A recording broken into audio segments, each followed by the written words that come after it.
New numbers show that youth homelessness is down in Minnesota, but advocates say there is still a demand for shelter beds.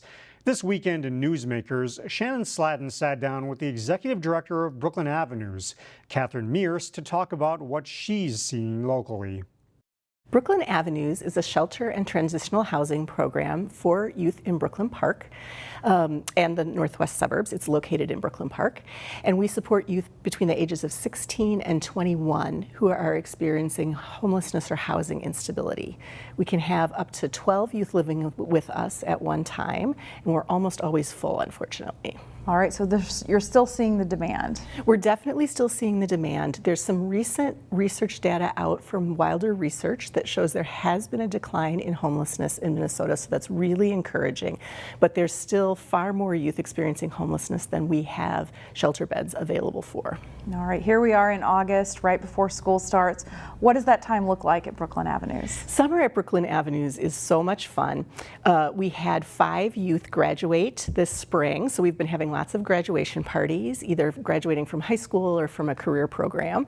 So lots of graduation parties, lots of outdoor activities. We have a fire pit that youth enjoy gathering around. We've done s'mores nights. The basketball court is in very heavy use right now. So it feels like summer at Avenues. All right. I know when we talk about this population, youth up to age 21, we talk about a lot of mental health concerns. How are you guys coming around those issues? Yeah, we have on-site mental health therapists that are available to youth for both one-on-one sessions, group sessions, but they're also doing some really innovative body work. We're learning more and more about how things like yoga can help with trauma recovery, and so many of our youth have experienced trauma as part of their homelessness experience.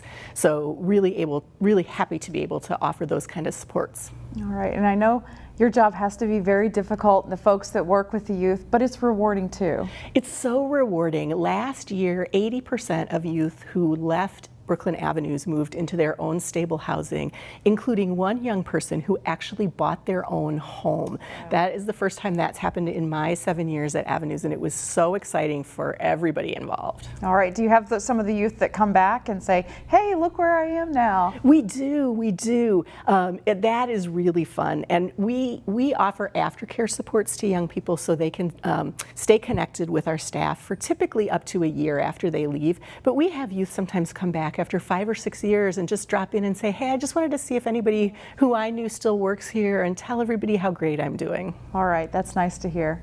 If somebody's watching this at home and they want to help in some way, what should they do? They should definitely go to our website, www.avenuesforyouth.org. You can donate on the site, which is always wonderful.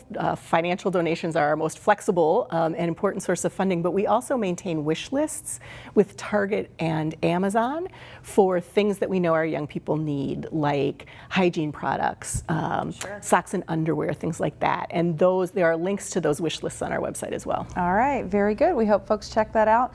Katherine Meerse, thank you very much for being here today. Thank you so much for having me. Find more local news stories at ccxmedia.org and follow us on social media.